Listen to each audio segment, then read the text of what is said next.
delicious. Been thawing out.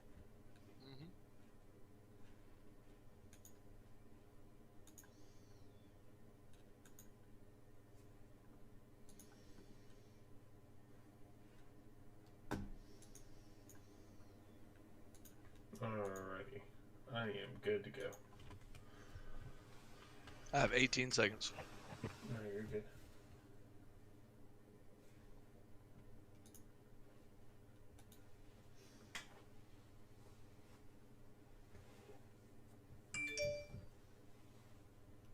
Three, two, one. Welcome back, everybody, to another live edition of the WB Sports Talk. I know we had some technical issues with our Facebook or YouTube and BuckHeels Twitch stream, but we're back here coming live at you. We just got done talking about the Super Bowl and the kind of game that they had there between the Chiefs and the Bucks, and how the Chiefs have really built a dynasty that can probably last for a good while if they can put some more pieces together on defense. And then how the Bucks have created this defense that is unmatched. Question is, how long can they keep this offense rolling the way that it did at the end of the year? And so that gets us into the next deal, right? Tom Brady signed a 2-year contract with the Buccaneers. He says he's coming back next year. He truly looked like, I mean, you saw him in that parade there. He truly looked like he's having fun. It looks like he's finally just out of the shadows. Doesn't have daddy trying to hold him by the leash anymore. And can finally be himself and get out there. And he looks happy, and I'm happy for him. Hate that he keeps winning, but I'm happy for him. And but there's been a lot of talk about a lot of different quarterbacks in the ways that the league is going to change over the next year or so, right? Because of all these changes. And so, Matt, do you want to talk a little bit about the I guess it's almost like a game we're going to play here, right? Mm-hmm. The over-under game. So, Matt, Yep. Go ahead and explain the over-under game to us. So, well, everyone knows this off season is going to be crazy. I think it's going to be the most exciting off season we'll ever have, just because in the NFL, everyone knows you were not going to go far without a quarterback. So we have a quarterback carousel today show.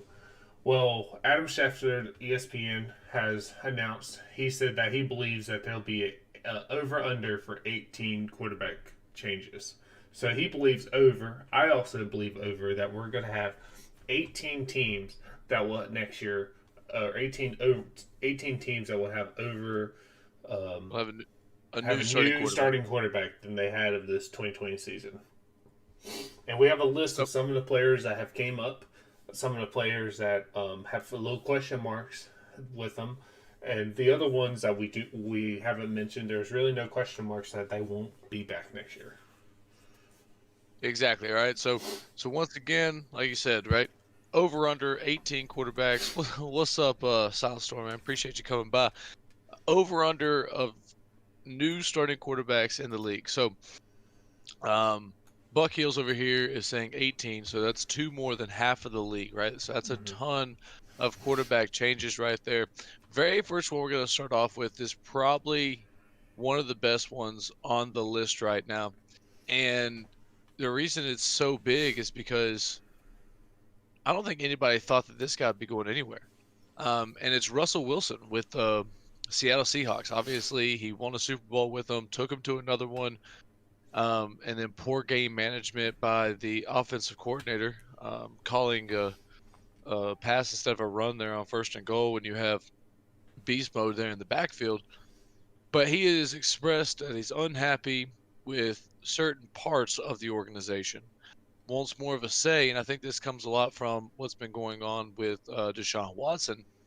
I'll also And say, I would say for Russell Wilson, Aaron Rodgers talking, I think is a clue to you talk about what Tom Brady did. I've been hearing it, and I'm actually leaning towards it. I call it the Tom Brady effect. Everyone's seeing these two quarterbacks seeing Tom go to a team and get whoever he wants. Gets Rob Gronkowski, gets Antonio Brown, brings Fournette because they know Bruce Arian didn't want Antonio Brown. Tom Brady said, "Hey, we'll make it work." Brought Rob out of Well, and retirement, so it's very much this NBA idea, yeah. right? And so they're And seeing these where and team players have, uh, seeing exactly, Tom they're has saying control. like, "Hey, man, look, this is a buddy of mine. I can get him to come here, right? If you get me here, I will bring this guy and this guy with me because we're all buddies and we all want to play together and we think we can win." And so, right off the bat, when this came out about Russell Wilson, the Seahawks denied everything, right? They were just like, "No, this isn't happening. This isn't happening. This isn't we're not trading our franchise quarterback." But then just last night, right?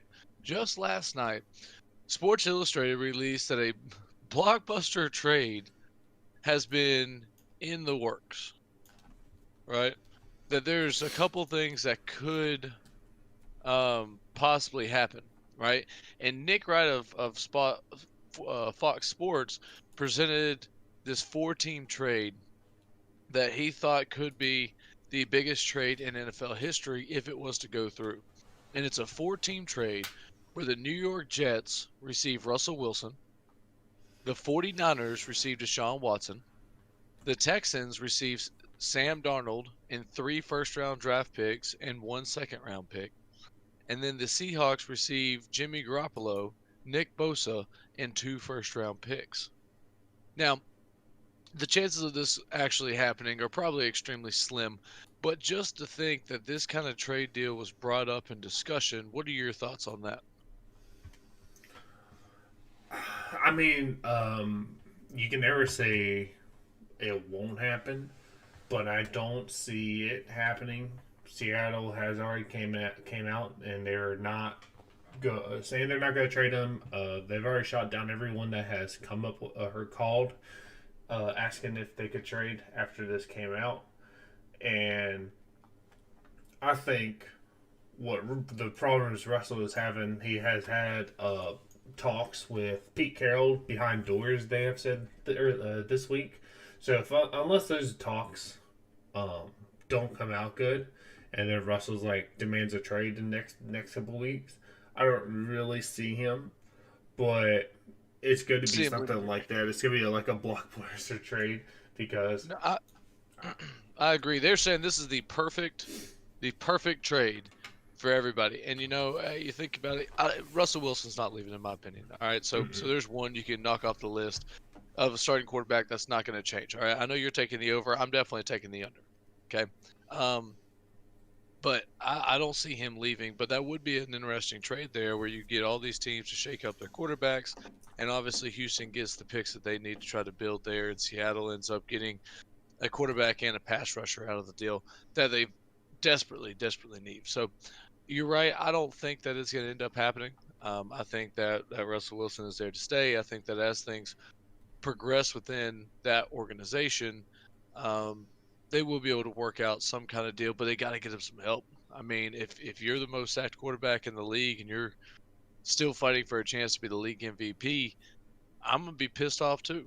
Um, and so they got to get him some help. He's not a one-man show out there. He can't do this by himself. They got to get some more help on defense. Their defense was not very good. Offensive line was even worse. He doesn't have a great receiving core other than DK Metcalf. And then their running game was so inconsistent because of injuries. And a lot of that comes down to their offensive line as well. So Well, I if saw I'm him, too. Sorry, you can go. I'm just saying, if I'm him, I'm not happy. Yeah. And I want things to change. And I think that's what he's trying to say is things have to change if you want me to stay here.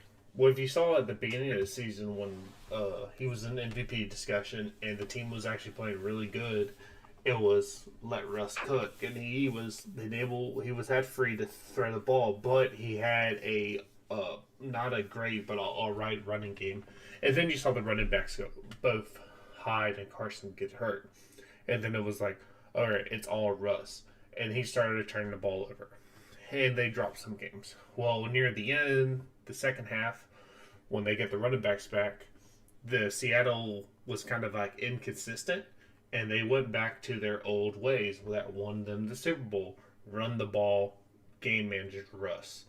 And I think going into the season, he was promised that the offense would be turned to him, and it was until he started turning the ball over. And I think they took the offense out of his hand again. And I think that's another reason why he was upset because if you saw the second half, the offense was completely different from what they were doing the first half of the season. So I think that's also because he doesn't want to be remembered. He wants to get back to the Super Bowl, and he wants to be remembered because no one's going to remember Russell Wilson, the good quarterback that listened to everyone. So, No, absolutely.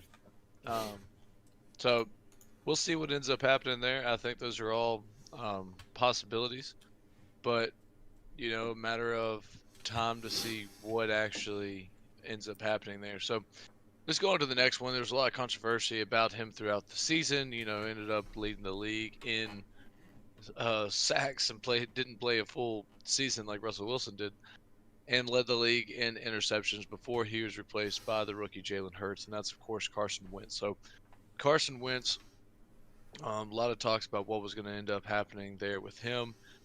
Matt, let me throw this out to you. I have 5 potential landing spots for Carson Wentz. Okay. mm, He was a first round draft pick, obviously, out of North Dakota State, has shown the ability to play well in this league in the past, but then the year they win the Super Bowl, obviously Nick Foles had taken over because of injury and was the one that actually lead them there. So he hasn't actually done much in that respect, but he has definitely earned a lot of respect throughout the league. So the very first one that I look at is the Indianapolis Colts, right? mm, With Philip Rivers obviously retiring, the Colts had one of the best offensive lines in the league. I think their system fits in very well. Get the ball in and out, hand it off, rely on the run game to really take a lot of pressure off of you.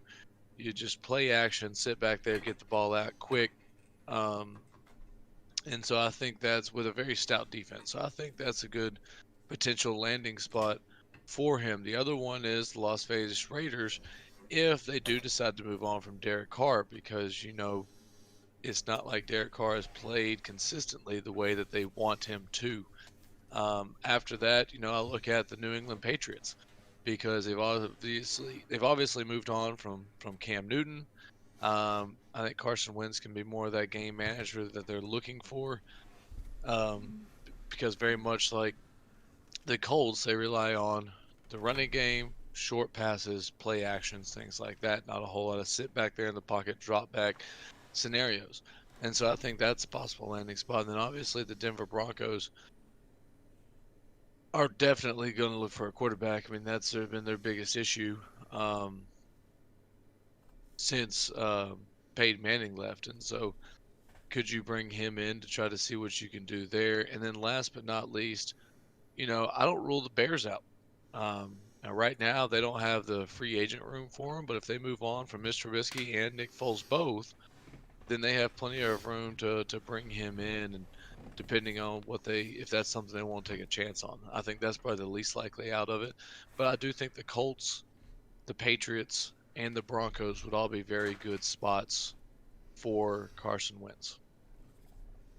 well, my thing would be if it's I go to, I'll do mine and then I'll address what you said. So I think it comes down to 2 teams.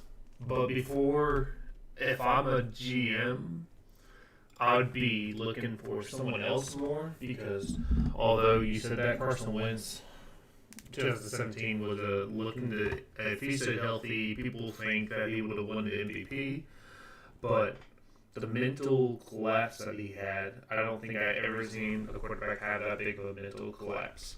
And it comes to me as like, do you want this quarterback that has had a mental collapse? Because apparently, if you look at it, the Eagles done everything for him.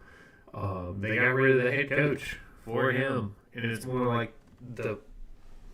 I think that started hurting was when the fans and the players the players put a shrine, and there's a shrine outside the stadium at Nick Foles after winning the Super Bowl, and then the players had made a little shrine in the locker room, and the fans were calling for Nick Foles to stay in Philadelphia, and that he didn't care for the Philadelphia fans because they given up on him. I'm like, you know, being a Panther fan, how many times I heard people who give up on Cam Newton while we're at the game. So I just don't know if it. I would have to see before I do it. But if I did, I know there's uh, two teams are quarterback away. You got the Bears and the Colts, who I feel like are the best teams. Um, Now Deshaun Watson was the option. I would say him over him, Carson Wentz. But I think the Bears and Indy, just because of the connections, the Colts head coach was his OC in 2017, so he knows Carson Wentz, and the Bears offensive coordinator was Carson Wentz quarterback coach. Now the difference is, I think the Colts are more ready playoff berth. They have the weapons. They have a rookie running back and receiver that played really good, and and a very, like you said, a top team offensive line, a very good defense. I feel like it's just a plug and play compared to the Bears, who had one of the worst offensive line, and they couldn't keep Nick Foles or Mitchell protected. And after just seeing Carson Wentz being sacked, leading the league in sacks without playing the last 3 games, that's very concerning. Just because when Carson Wentz, he was kind of wincing out of the pocket, I would like to say. So that's just, they have a top defense, and their top receiver is a free agent when he's back, and they're missing a couple, though they're still, I think, weak on the weapons without minus Allen Robertson. So I would say Colts would be the number one destination for me. I would agree with that. I would agree with that. Like I said, it would be the number one destination for him. I don't know if that's what the Colts necessarily want to do Yeah. because there are a lot of other names out there. So that's one of those names is one of the greatest to ever play the game, and he's looking at the possibility of retiring. No official announcement has been made yet. I believe he's consulting with his family and trying to make sure that this is something he actually wants to do, because I don't think this is the kind of guy that retires and then tries to come back. I think when he's gone, he's gone. And that's Drew Brees. You know, Drew Brees had a Hall of Fame. He is obviously a Super Bowl winner. Disappointed in himself, I'm sure, with the amount of times that he believed that he had a team that could have won a Super Bowl, didn't quite make it there for various reasons.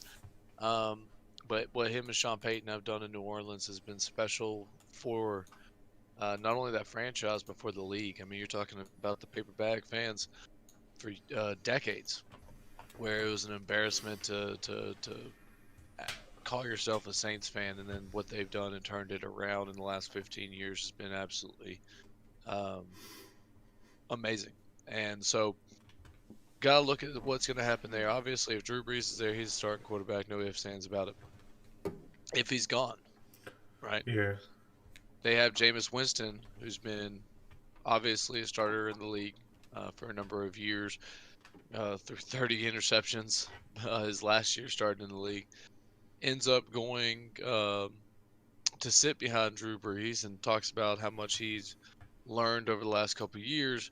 But then when Drew Brees goes down and it's time for one of the backups to take over, he loses the starting job to a running back in Taysom Hill. So what do you think the future looks like for New Orleans? Um, to me, I think it looks pretty good. I know the only thing we know about Drew Brees, is he is having a reduced salary to a veteran minimum, but he still hasn't announced his retirement. Uh, so maybe what does he have left in the arm? Because we don't know. Maybe he will retire because he's reducing his salary to help with the salary cap, because the Saints have a horrible salary cap right now. Yeah, he reduced it And from $25 million to 1.75 million. so is he going to come back and try and don't want to go out like that? And wants to go out one more time, the team's like, hey, we have a win team right now, and took the hit on the salary to say, hey, I'll come back. I'll play on a veteran minimum so you're able to lock up and keep some players, and maybe we can pull out a couple to help with the cap. Or is he just doing it to help them retire? If he does retire, I think they need to resign James and Winston. I heard a rumor. I heard a thing. I don't know. I can't remember who said it. They said that when. So you remember last year when Drew got hurt, we saw Teddy Bridgewater come in. He lit it up. And what happened last year, or after the year end? Carolina went out and signed up a 3-year deal with $66 million. A good deal for them, and a good deal for Teddy because they saw what they saw, and they saw like, hey, we just seen what you did in New Orleans. It's like you could be a starting quarterback.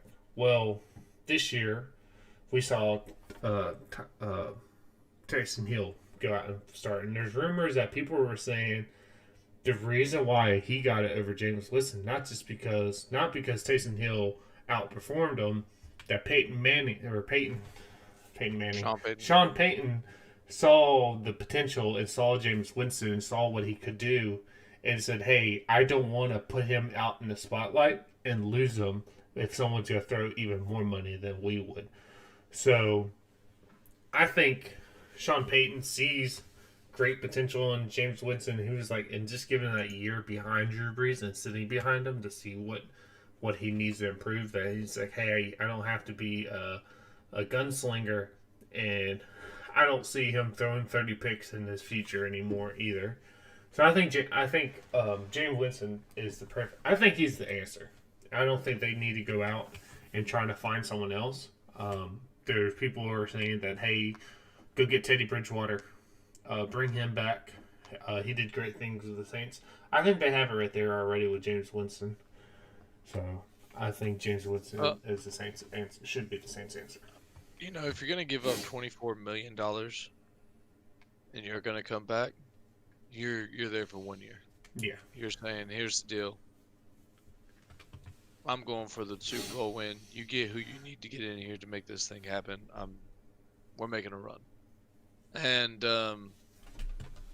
because you don't give up that kind of money unless you're trying to take one more run at a Super Bowl. Because what do a lot of people do right before they end? They try to get the biggest deal possible so they can make sure they go out on that. But you know, Drew Brees is a competitor. He's a winner. They do say, Sean Payton did say that we should know something here in the next week or so on what his decision is going to be. So, and before we move on, I don't know if this hit is taken before the reduced. I'm going to say it is before the reduced. The New Orleans is number one in NFL over the cap with $65 million over the cap. That was after. That was after it was reduced. After, okay. And the cap is right now $185 million. After they were close to 100 over. Yeah. So there's still $65 million over the cap. So the next one is another Super Bowl winner, two-time Super Bowl winner. In his years, obviously, he doesn't look like he himself or even close to it here in recent years. Has been Roethlisberger, and so interesting to see what will end up happening with him. You know, with Pouncey retiring, Ben Roethlisberger's trying to process that, so it just doesn't feel right to him. It's you know, Pouncey was there for 11 years as Ben Roethlisberger's center, and a lot of talks have been asked if he's going to end up retiring there, and then they've said that they're not even going to talk to him about retiring for another week or so. But what do you think you know, he's had a lot of injuries here recently. Do you think at the end of the year Ben Roethlisberger will be back? I'm for money wise, I'm going to say yeah. Unless he just retires. He's already said he wants to come back and play. And he knows his contract. He's expected to make was it 41 million? That's number that leads the NFL. But Pittsburgh cap wise, they got some free agents that they are looking that they want to resign. But the problem is, the organization's already said that they would love to have Ben back, but they would have to reduce his contract. But what I've heard, I think the lowest they can get it, the lowest they can get is 25 million, and that still isn't a lot. That is a lot, but still not a lot for what the moves they would want to make. Just re-signing their players. So I know there was rumors, and Pouncey and Ben has talked about it. Whenever Ben would leave, Pouncey would go with him. Well, Pouncey, both of them, both of the brothers, have announced their retirement. So it was like, well, is Ben going to come back or not? But for me, if he retires, they're still going to take somewhat a hit. Um, but I think the best, I think the Steelers' best option is to stay with. I think stay with Ben. And the only reason I say it is because money reasons. Get him a reduced contract down to 25 million. Maybe sign him an extension, 1 year extension to pull that money, like so you don't have to pay it all this year, so you can help your cap. And run with Ben 1 more year. But I wouldn't. I would look for the draft, maybe like a Mac Jones or someone to replace him for next year. Like they need to get someone. I know they picked up Dwayne Haskin from free agency. They definitely need to have a backup plan going until next year. Maybe someone that's going to sit behind Ben, though. So, the well, Ben Roethlisberger has said that he is ready to restructure his contract, right, to try to ease the salary situation, like you were saying there. But he did tell the Pittsburgh Post that he's not met with the Steelers. There's no plan as of now to meet with the Steelers. And they said they can't bring him back without lowering the cap. So it's one of those things where I think he wants to retire a Steeler. He wants to be there, but they have a month from this coming week to figure out what's going to end up happening with him.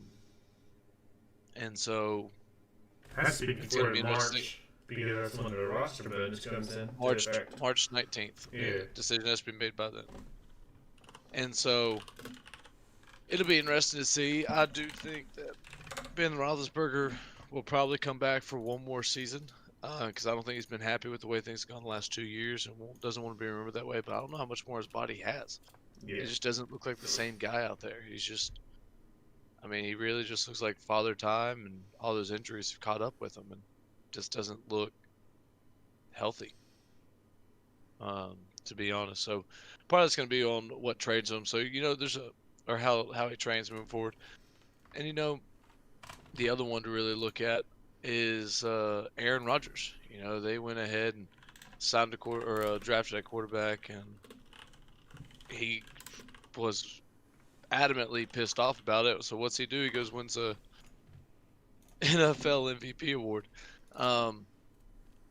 But do you see Aaron Rodgers playing somewhere else next year? No. Oh, unless they're trying. Unless, well, let me say that. No, unless one person comes available and they trade. Unless they get Deshaun Watson, I don't see them moving from Aaron Rodgers.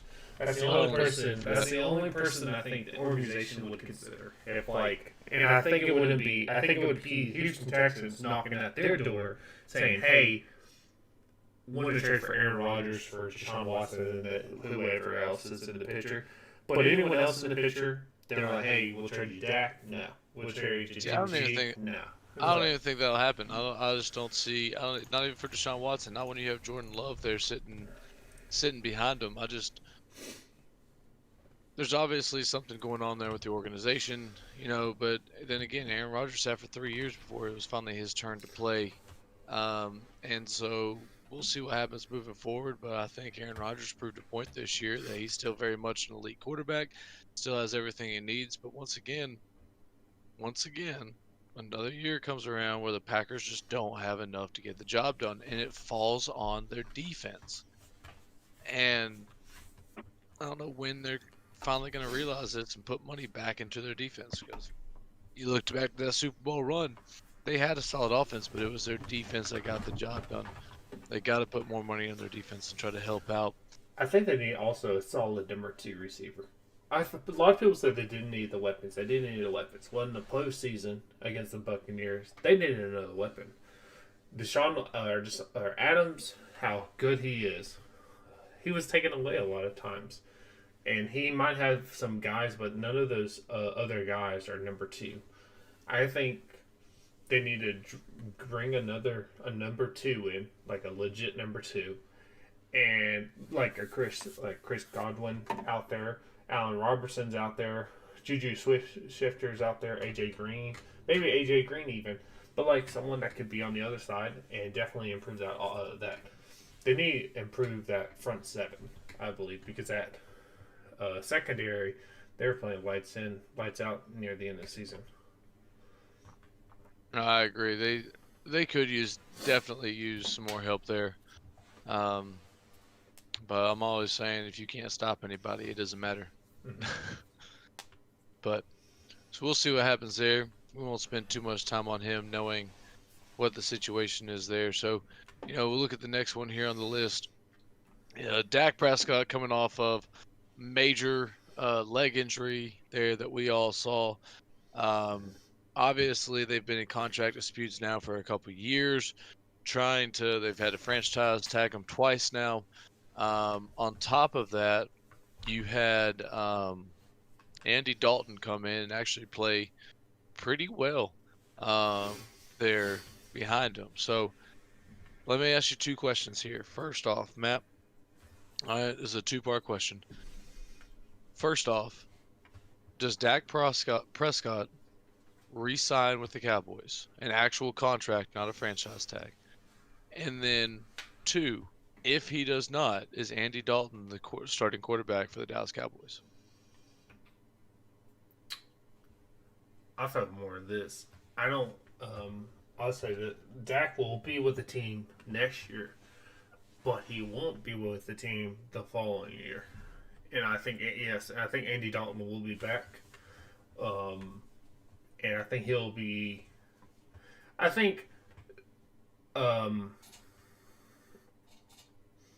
Jerry Jones. I think he likes Andy Dalton, but I don't know if you knew about the hype video. Did you hear the controversy about the hype video that came out? Yeah, I don't buy into all that so much. I mean, it's not one of those things that really bugs me knowing how this is. I mean, first off, there's not a whole lot of clips of him playing this last year compared to everybody else. I've heard the controversy about him not being in the hype video going for next season, but I think that's just people looking at a reason to go at it. I mean, I guess some would believe it, or I'm more into that. I believe it because I was like, there's no way there. I mean, he played this year. He played the first 5 games, 4 or 5 games. So there's a clip you could put him in there. He's your starting quarterback. But my thing is this bridge. Back to the thing. This Jerry Jones Dak. This bridge has been on fire the last 2 off seasons. And I think some people think from last year when Jerry Jones thought they were about to have him sign the extension, and then his new agent pulled the rug out of Jerry Jones. And a lot of people say you don't do that to Jerry. Like Jerry takes the defensive. So to me, for how long? We're a little over a month into where they could have started to talk with. A little over a month where they could have talked to extension him, and they haven't. And what I've heard, they haven't even got close. I don't see Dak. Dak will come back as franchise, but if he gets tagged, he won't be back next year because Dak has to be looking at it as like, does the Cowboys even want me? I was Well, like, if they top of wanted that, me, huh? I don't think Dak Prescott's worth the money he's asking for. I don't. I I don't mean, think it comes to that. If you believe in your quarterback, you're going to sign them. unless So they're asking for more than what they should be asking for. what I'm hearing is, and a lot of what I hear, and a lot of thing is, people don't believe it now too.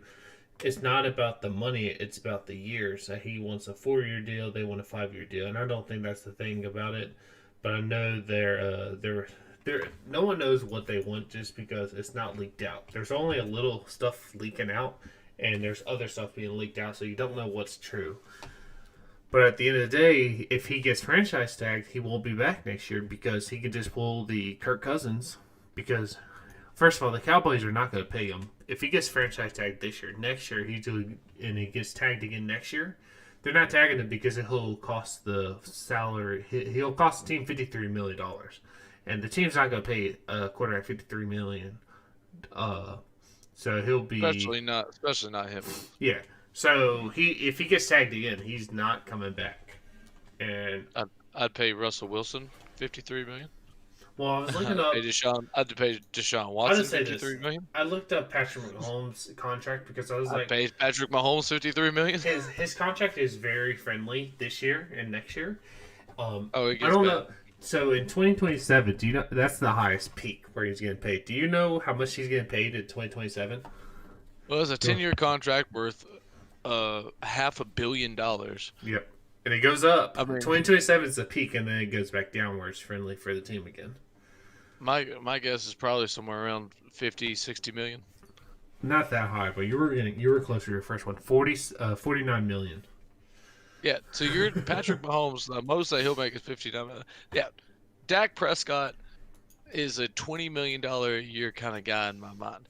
Maybe 25 million. But until he actually does something on a consistent basis, I ain't paying him that kind of money.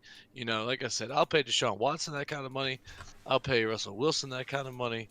I mean, I'll pay a 40-year-old Aaron Rodgers that kind of money. I But think I'm he's not in the paying 30 Dak. million. I don't think he's a 30 million guy. I think he's 20, 25 But max. I ain't paying him anymore. You want any more than that? Hit the road. I got Andy Dalton. Here's the thing, though, right? Andy Dalton can get the job done just as well as Dak Prescott has, and he proved that this year. The problem was the Cowboys didn't have an offensive line to be able to do anything. The problem was Ezekiel Elliott, who I'm usually a big fan of, had one of the worst years I've ever seen from him. And it was just absolutely terrible. I mean, he couldn't hang on to the ball. He couldn't run the ball. He dropped a ton of catches. Zeke Elliott was terrible this year.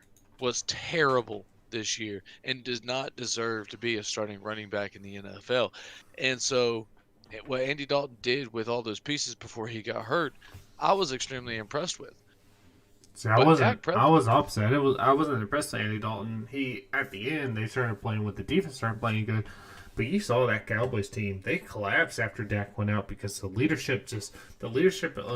they missed. That team missed with Dak Prescott, and I I don't think think the Cowboys are very good. I don't I think they don't have the I don't pieces think that they're either. can. But I think Dak Prescott is their offensively their best player. I would have said the Zeke 2 years ago, and this year, but I think Dak is offensively their best player.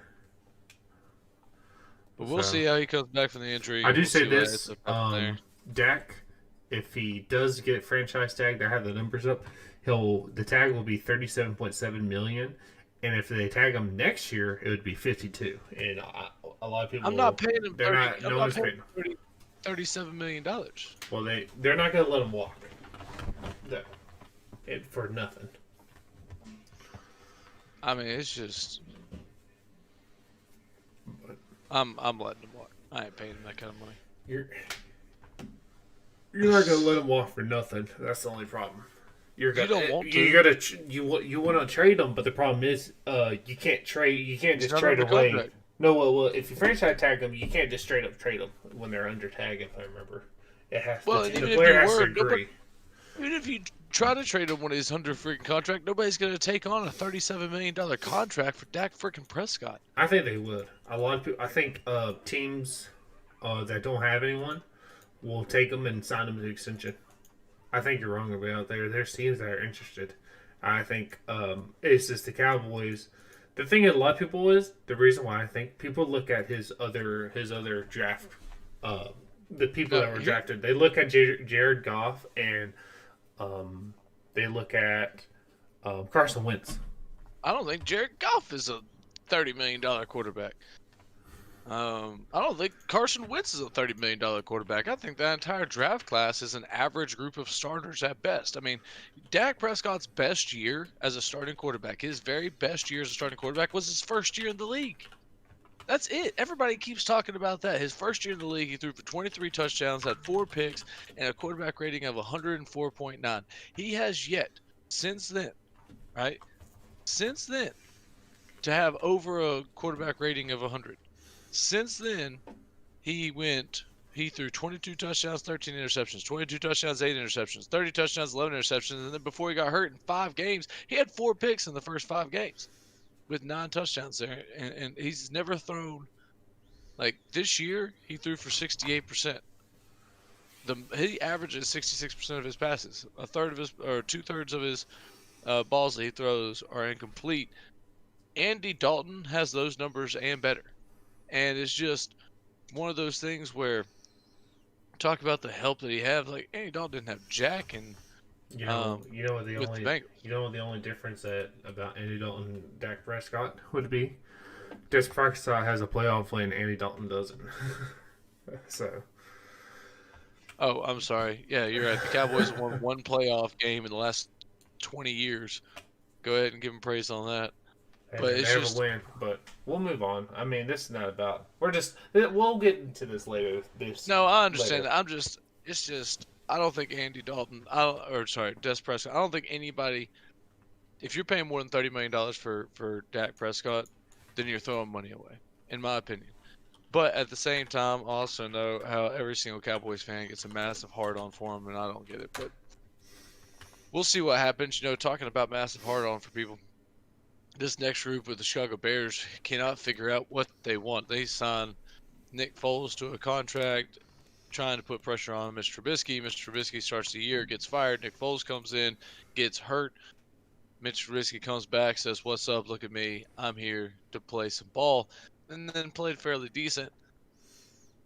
But Matt, day one next year, who's starting quarterback for the Chicago Bears? I'm gonna put a question mark. Mine's a question mark because I don't think it's Nick Foles or Mitchell Trubisky. I think the Bears are going to have a new quarterback next year, and it's question mark because I don't know who it's going to be. If that is going to be Carson Wentz, maybe Jimmy G, maybe Sean Watson, maybe Derek Carr. All these names are being rumored that might be moving.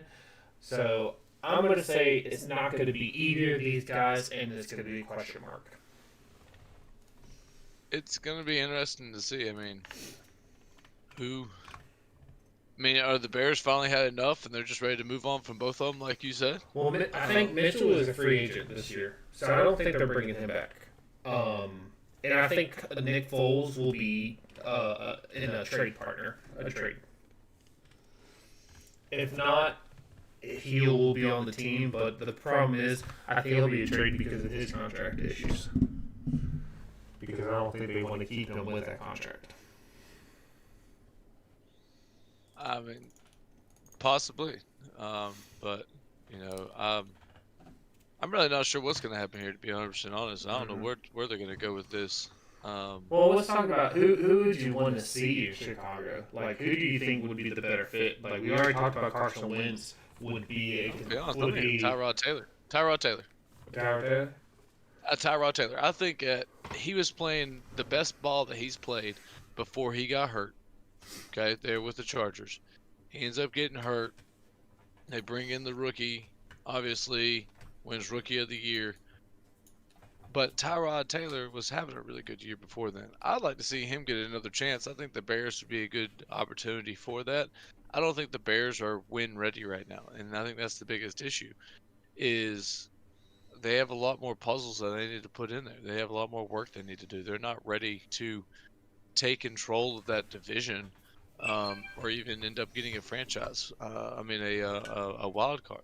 You got the Vikings that have some puzzle pieces. You have the Bears that have some puzzle pieces, but the Packers are the closest thing to a collective unit. Lions are going to be the Lions for ever, it seems like.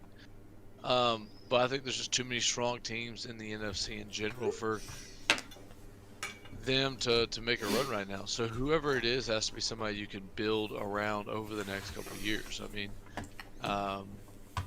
Well, my thing about Tyrod Taylor, I think the Bears are looking for a quarterback. I think they're looking for a big name, kind of like a Carson. I think they're looking like a Carson Wentz or like a Matt Ryan. And I'm not saying Carson Wentz like that, but I think they're looking at like, hey, a franchise quarterback, because I feel like they said we're one franchise quarterback away that could pick up this offense and just carry it. I think they're a lot more than that away. But I mean, I agree too, but I think the organization thinks otherwise. Do you try to make a move for somebody like Sam Donald or I think they're going to move on from the old guys that are like one and dones, right? Like I don't see Joe Flacco in play. I don't see Cam Newton in play. I don't see Ryan Fitzpatrick in play. I don't see Kirk Cousins or Matt Ryan in play there. If they're going to go for somebody, I think they're going to go for somebody young that still has a lot of years left, like maybe a Derek Carr, or if somebody like that who still has some years, who's a big name that can come in I would and say potentially this. better. I would say this. I was like, and it comes to the point. I don't argue, or would you say about Tyra Taylor? But my question is about from Tyra Taylor. And this is not me thinking that I'm talking about the Bears.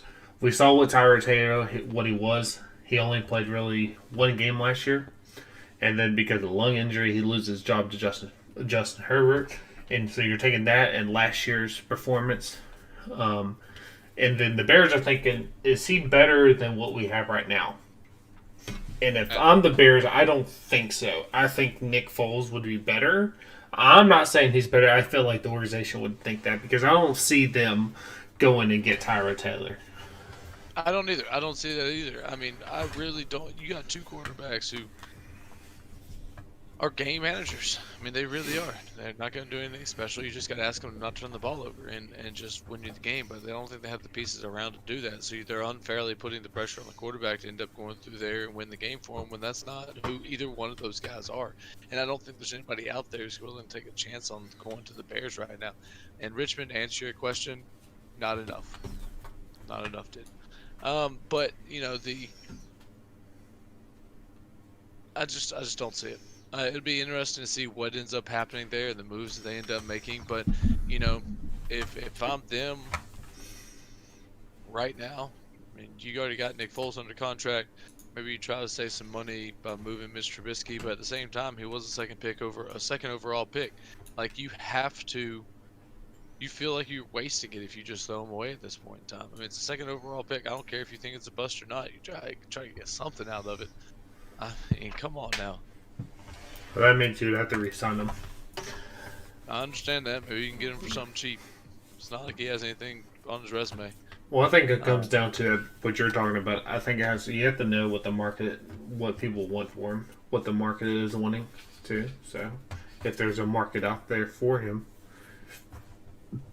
so and then you know, the next team also had a couple quarterbacks that started. You know, with the Jets, Sam Donald, obviously, the young gun out there showing that he's got potential. But once again, there's not a team around him, so they bring in Joe Flacco, try to spark things up.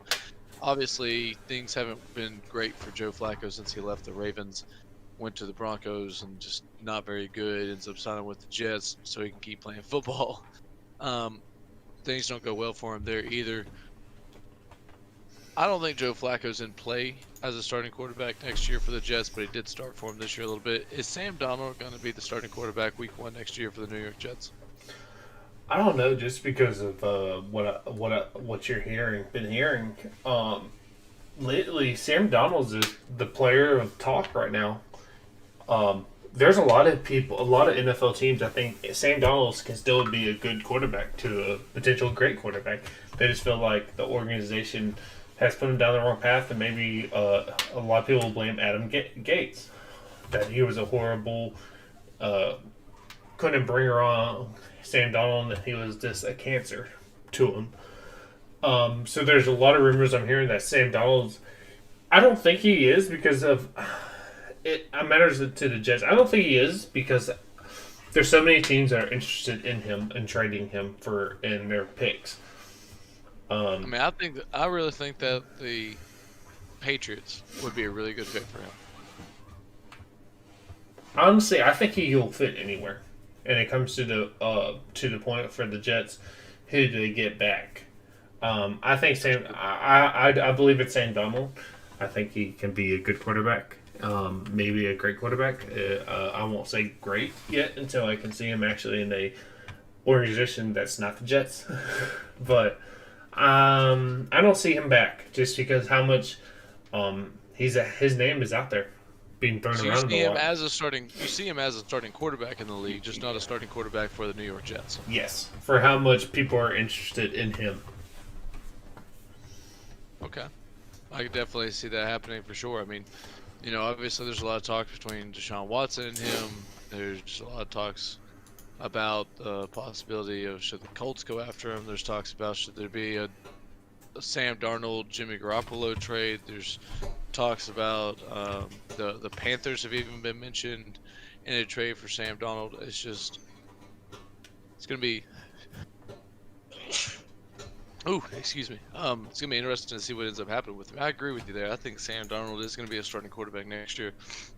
The question is, what jersey is he wearing? I don't think it's gonna be with the Jets because I don't think he wants to be with the Jets. I don't blame him. I mean, it'd be interesting to see what happens in the offseason with them, and obviously what they do with the number 2 overall pick. But it's it's not good there in New York right now. Mm-hmm. Well, and it's good because there's a lot of interest right now for the Jets, and the Jets have 2 first-round picks for this draft and 2 first-round picks for next year's draft. So they're really set for future, and they have cap room. So the Jets, I feel like the Jets are sitting well. Now the question is, will they able to do anything? Because the one thing the Jets don't want to do, you don't want to fuck up this, because right now. You got Josh Allen with Buffalo Bills. You got Tua. Sorry, with the Dolphins. We'll talk about Tua in a bit. I even forgot to put him on there because he's supposed to be on the carousel. But the Dolphins are there, and then you got the Patriots that people are not completely forgetting because they feel like Bill Belichick will come back, will rebuild and come back. So the Jets don't want to be set back again. And here's also one other team that I've heard that we haven't talked about that I think he would fit in really well with, and that's the Saints. I mean, if Drew Brees does retire, do you make a move for him? Is he a better option than what you have there?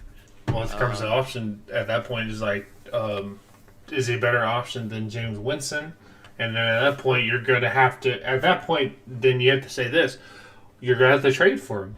And it's like, is it worth giving up these assets to get Sam Darnold or keep him and just sign Jameson Wentz? Well, here's the thing, right? You don't see Sean Payton leaving the Saints anytime soon. Sean Payton's 57 years old. Aaron Donald's 23 years old. You could have, if he gets a young quarterback that he can groom. We already know what Sean Payton. What about James Winston? He's still young. He's only 27.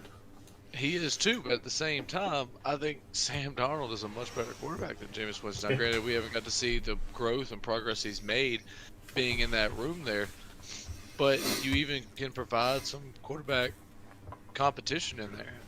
And possibly they were trying to hide him and didn't want him to be able to see everything, or they didn't want the league to be able to see the kind of quarterback he is, so they didn't lose him. But at the end of the day, you're going to start the quarterback that gives you the best chance to win. And I get it where you're trying to play this poker face of, oh, I don't want to lose him, this and that. But you got a player who's going to help you win.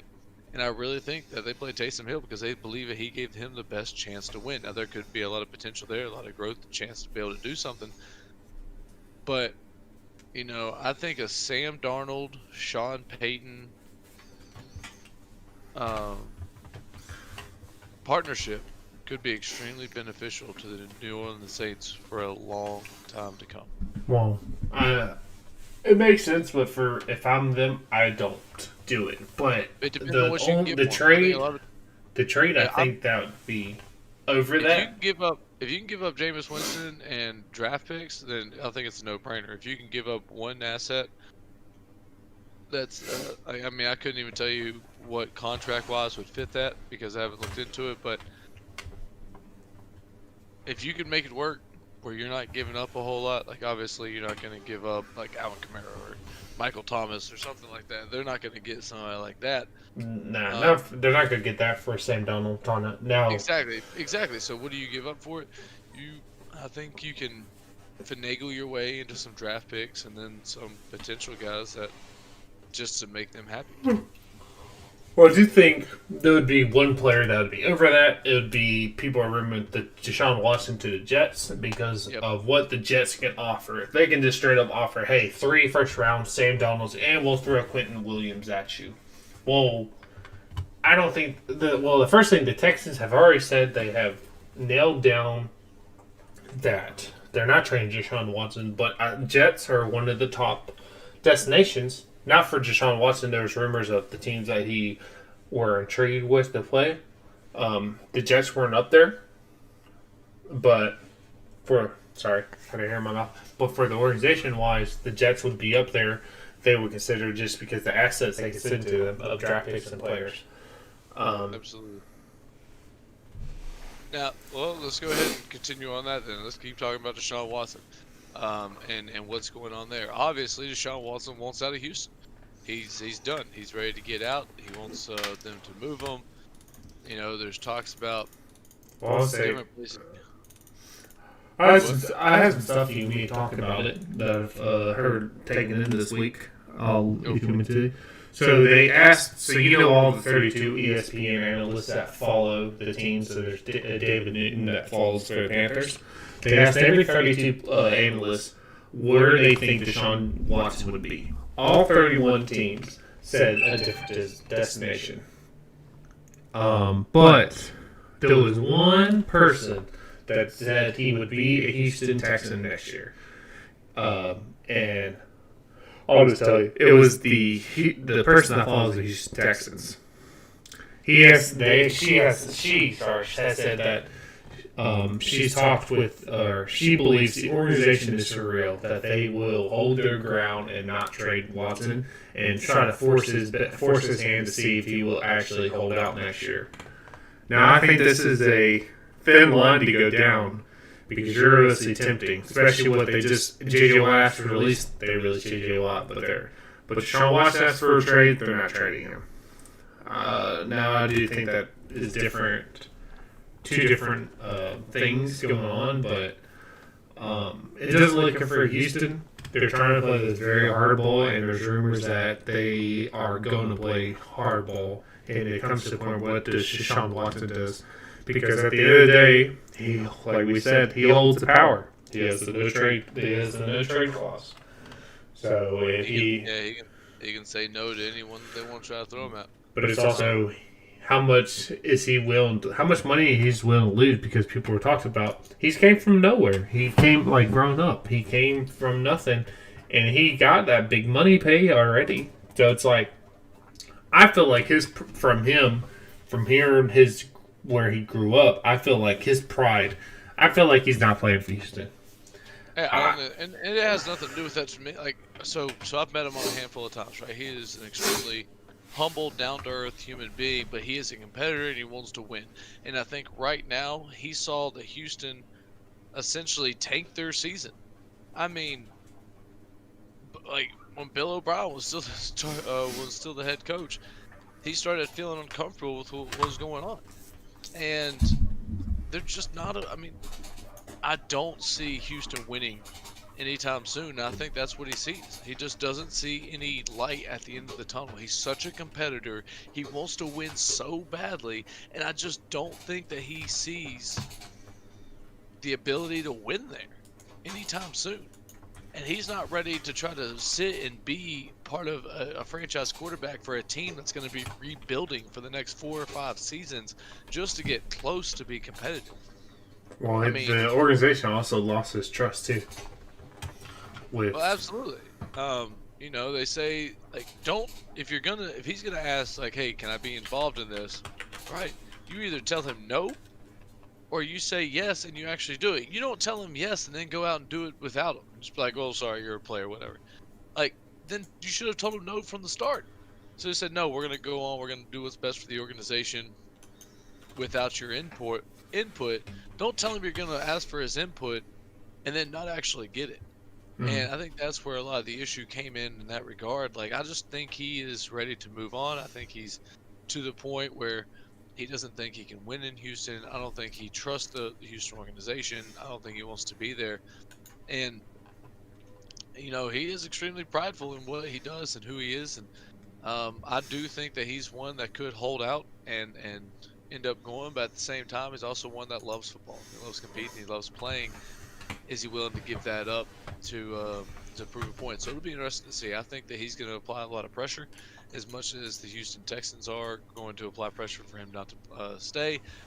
But at the same time, I really think that at the end of the day, they could end up giving him up for very little, because if they wait too long, a lot of these trade deals that are coming along that could be extremely beneficial for Houston won't be there anymore, because they'd already Oh all no these other no teams no will start getting no set. no no! They will be there. Trust me. Oh no, there'll be trade deals there, but at the same time, as people start filling up and teams start getting made, then the pressure becomes more on Houston to make a deal, opposed to one of these other teams. Right now, you have people willing to sell the farm and their freaking children to get Deshaun Watson. By the time it's all said and done, you may only get a tractor for him. Mhm. And if they wait too long, because if it comes down to paying him not to play or trading him to try to get somebody in, it just depends. I mean, because playing hardball can go poorly for both sides. It's just a matter of seeing what ends up happening there.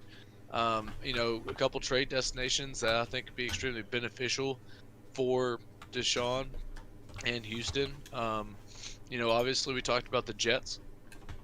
I think that depending on what the Jets are willing to give up for him, I think the Jets are going to have to throw in a good little bit. That number 2 overall pick carries a lot of weight there and can be able to help them. You go Aaron Donald and the number 2 overall pick for Deshaun Watson. I don't know if that's enough for the Texans, but they do have 2 first rounders that and uh, that they can play around with. I think that holds a lot of weight there that could help them out. If I'm Deshaun Watson, I really don't want to go to the Jets, but then again, who knows? Maybe he wants to go to New York and all that. You have obviously the Carolina Panthers with Teddy Bridgewater. There's been no hiding of them shopping around trying to find another quarterback. And then what can the Panthers offer to be able to make that enticing? We've talked about the Bears. I don't know if the Bears have enough in their tank that they can give up to be able to continue to try to win for him. But uh, I don't think one of these teams that don't have a quarterback, I don't think you're able to trade for. I don't think you can send them to the Colts, because I don't think you can get enough what they need to. Because I think if he goes somewhere else, it's going to be a quarterback for quarterback trade Well, it's with going to who be. he's willing to take. The only dispute I have with that, there's going to be enough. Any team has enough to give up to get Deshaun Watson. It But comes down to what the Texans say. Hey, okay, we want this, and the team's like, okay, no, you're not going to take this, because obviously for like teams like the Colts, the Bears, your draft picks are not going to be just the answer because no, of what the Jets and the Dolphins can offer. A high draft pick is going to be, there are going to be players involved, and then that comes to the point. Do those teams are like, hey, we're like the Colts, we're a player away from a Super Bowl contender that we think. Then they're like, hey, throw in Buckner, throw in Jonathan Taylor like that. Then you're tearing your team if you're around. to the Texans and the Broncos come up to you and say, "We'll give you Von Miller and a first round pick for Deshaun Watson,"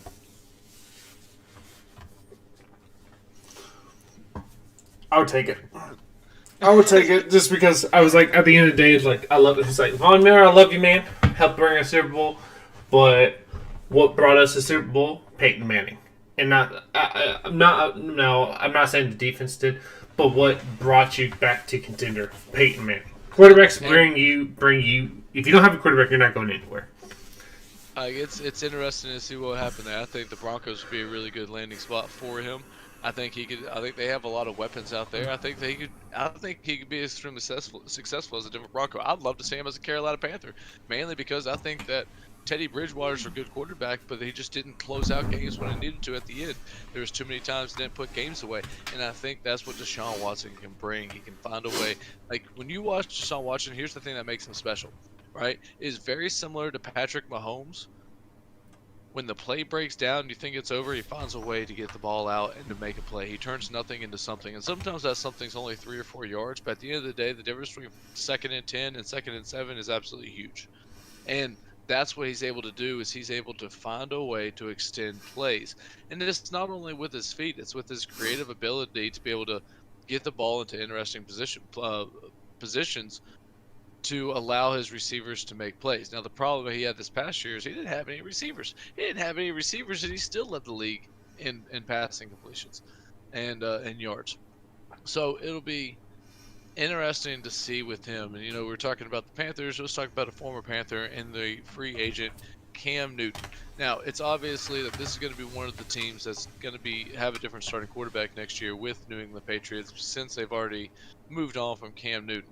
So we got two things to talk about here. First off, first and foremost, Matt, what did the Patriots do about their starting quarterback situation? And then two, where does Cam Newton go from here? Does he get to start in the league again as a starting quarterback? Well, I've heard there's only one team that's been interested in Cam, and it's no surprise it's the Washington football team with Ron Rivera's connection with Cam Newton. But in my mind, I don't think Cam Newton's going to be starting. Okay, if he goes to the Redskins or the Washington football team, that's the only team I see him actually starting, potentially starting, I'll say. But I don't see Cam Newton being a starting quarterback for the 2021 season. After he played last year, now I don't think his career is over. He was more just trying to get back injury. This offseason will be more training and get back better, so he's not rehabbing. So I want to see him after a train off season, not a rehab season. But I don't see him being the starting quarterback next year. I think he'll have to take a backup job to prove that he can be a starter. Now for the Patriots, I like the idea. I don't know how they would get it done because it's gonna have to have more pieces has to move for it. But I like the rumors that people are not rumors, but people are thinking that Jimmy G goes back to New England because that's Bill Belichick really loved Jimmy G. After he left, they kept in contact. Apparently they were texting after wins to the Super Bowl. He wanted to keep him, but everyone knows Kraft made Belichick trade him to commit to Tom Brady. So I would like to see Jimmy G back in New England. But like I said, peace has to be made because the 49ers are not going to just move Jimmy G if they don't have a replacement in place. So, Absolutely. And so, like, 49ers the 49ers already said that they will look for a quarterback, but if they don't find anyone, that they will continue with Jimmy next year. I think they're happy with Jimmy G, but at the same time, I don't think they're 100% committed to him in the way that, the Houston Texans are to Deshaun Watson. But at the same time, I do think that it'd be a good fit there in New England for him. But at the same time, what can they give up for him? Yeah. I mean, I don't think they have much to give up with him, and I don't think Bill Belichick might go up. I can't. I'll bring it up. I can't even remember what they gave away to get him. But another option, it just came to me was the. I'm a fan. I feel like Mac Jones. There's two destinations he'll go to: Pittsburgh Steelers or New England Patriots. I think it'll be what team trades. I think it's gonna be between them two. What team trades up to get him? Because I think Mac Jones, he has high potential. But is it just me or does Mac Jones just really seem like a Bill Belichick kind of guy? I do think, and a lot of people think that too because of his Bill Belichick and Nick Saban's connection. So I'm leaning on the Patriots getting him, but I think they're gonna have to trade up because at the end of the day, I think they're going to be fighting for him with. I forget what the team I said, but. Well, it'll be interesting to see what happens there with him. And let's go ahead and we were talking about Jimmy G there. Let's go ahead and talk about him now. He falls into this quarterback carousel, possibly moving to another trade. Richmond says Mac Jones is definitely a Bill Belichick guy and a damn good quarterback. Now, granted, that's also coming from a guy that lives in Tuscaloosa, so maybe a little bit biased there. But and he does. I mean, I think that Mac Jones is probably and I say this knowing that Tua is playing with the Dolphins right now. I think Mac Jones is the best quarterback Nick Saban has had since being at Alabama, and that's saying a lot with the guys that have come through there. Facts are facts. Um, but, what happens with Jimmy G from here? I do think that Jimmy G will end up being the starting quarterback for the 49ers next year. I'll go ahead and throw that out there. As much as he may want to go to the Patriots, I don't think the Patriots have enough to be able to get him, because whatever the Patriots gave up or whatever the 49ers gave up for him, he's worth more now than he was then. Um, and so his price I think it tag was has gone. I was trying to look. I think it was a second round pick. Um, but I think that it has been. I think he's worth more now than he was then, and I just don't see it being able to play out that way. Um, Yeah, it was a second round pick they traded for. yeah, yeah, exactly. You're gonna have to give up a lot more than that for him now, and just not sure what you can do there. Now, if the Patriots can end up picking up Mac Jones, I think they're straight. But then who else is interested in Jimmy G?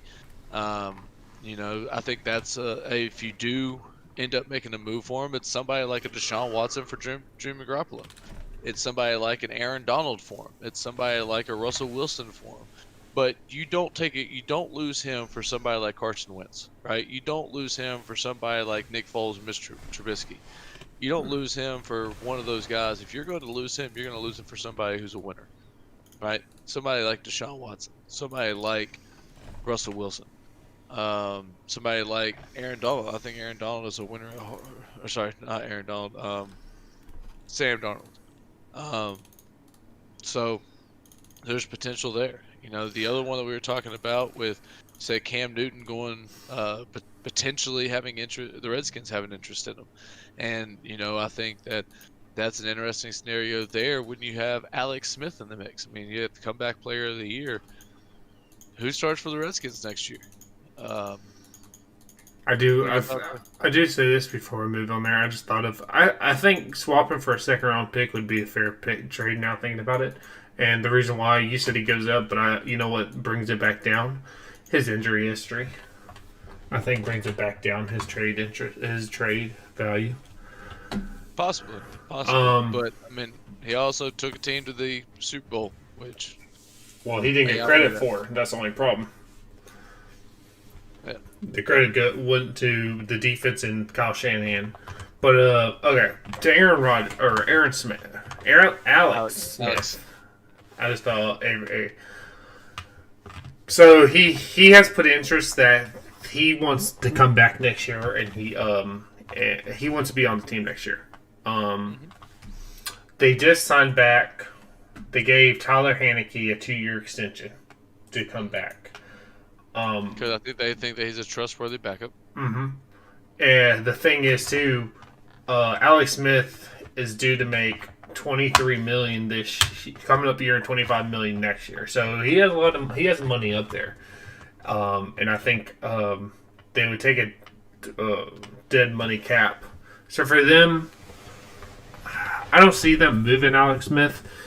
Because I don't even know if there's teams interested in Alex Smith, because I think that a lot of people will be thinking he didn't play good at all last year, and a lot of people were saying just because of injuries. So I don't know if there's a team out there thinking that he could be a good starter. I think his days of being a starting quarterback's over. The question comes down to who's out there that we can get.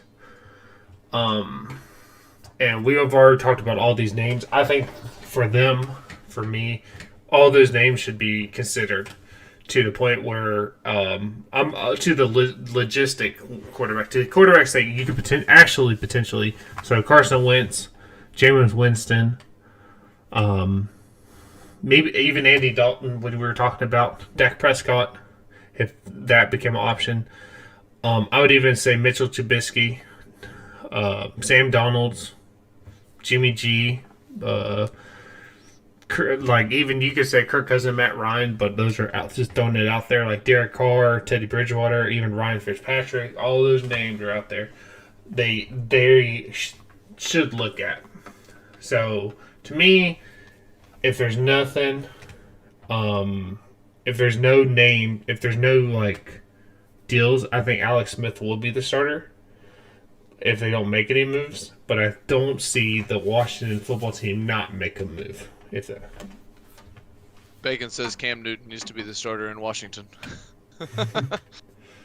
um, I don't see that happening right now. I think Alex Smith is there for at least a minute. He may even retire Washington. It'll be interesting to see there what ends up happening. But yeah, I mean, I don't know what you give up for him. Or you're taking if if they move them, let's say they trade them somehow, they're taking a $14 million dead cap, or they're taking an 8 million. Sorry, they're taking an 8.6 million dead cap hit.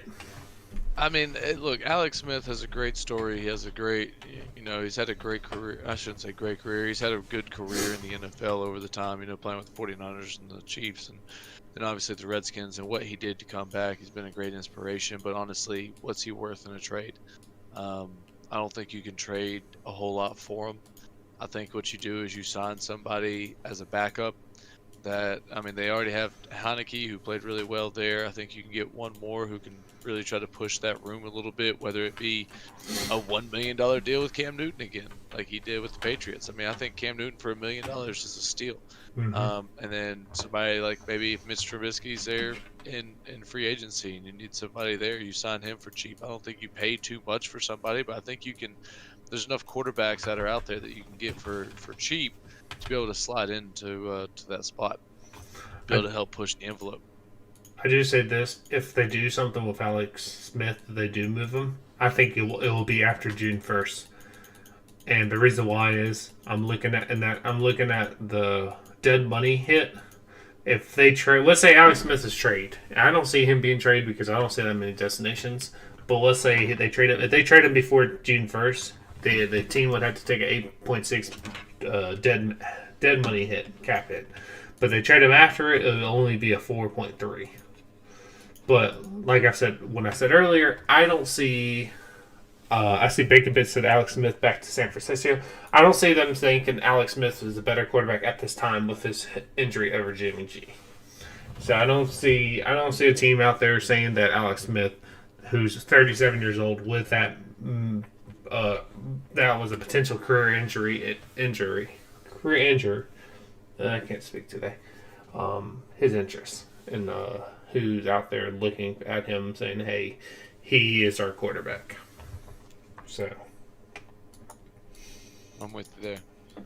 Well, that brings up kind of just on through here. Let's talk about somebody that used to play for old Ron Rivera, or the team they used to coach for, the Panthers, and Teddy Bridgewater. The Panthers have not hidden the fact that they are interested in trading him, and that they're trying to figure out what exactly they're going to do with him. Well, they were interested in Matt Stafford. They offered the Lions a deal, and they were have receipt for Matt Stafford. And they were the number one option there for the Lions until the Rams came in. Until the Rams re-upped their offer. Yeah, there's been no. They haven't hidden the fact that they're interested in Deshaun Watson. They've thrown ideas out there towards him. And some rookies, too. Exactly. And so I'm curious what ends up happening with him. Like I said earlier, I think that Teddy Bridgewater did a lot of good things for the Panthers, but he didn't close games. And as a starting quarterback in the NFL, if you're going to be a winner, you got to close games. You got to find a way to finish. And I don't think he did that consistently enough. Now, part of that could be that he was still knocking some rust off, because he did make he made a lot of good plays. It's just at the end of the game, when you got to make the plays to put it away, you got to make the plays to put it away. And he didn't do that. And so I'm curious to see what ends up happening with him. I wouldn't mind seeing him as a starting quarterback as the Panthers next year. Being a Panthers fan, I wouldn't mind seeing him as a starting quarterback, but I definitely think that there needs to be more competition in that room. I think you need to go find somebody else to at least stick in that room. whether it be somebody like we were just talking about, like a Mr. Trubisky. If you can sign him for cheap, why not bring him in? Even if you plan on starting Teddy, if you can get him for $2, $3, $4 million and you stick him in there as a backup, you're at least creating um, more fight. Even if it's a veteran like Joe Flacco, you don't bring him in to play. You bring him in to really just try to create a little competition. Teddy Bridgewater talked about how much he learned under Drew Brees. Maybe he can learn something under somebody like Joe Flacco, who's had a good career. His body's just not doing what it used to be able to do. Um, and see what happens from there. But honestly, I don't think the Panthers get rid of Teddy Bridgewater unless it's an upgrade. Unless it's a Russell Wilson, Deshaun Watson, something like that. I don't think they trade for somebody similar. I don't think they go for a Kirk Cousins. I hope to God they don't go for Kirk Cousins. Well, look, one thing I haven't heard Kirk Cousins in the picture, so for the Panthers, so that's but it's not out of the picture. It's not out of the question. So, you finish. Go ahead.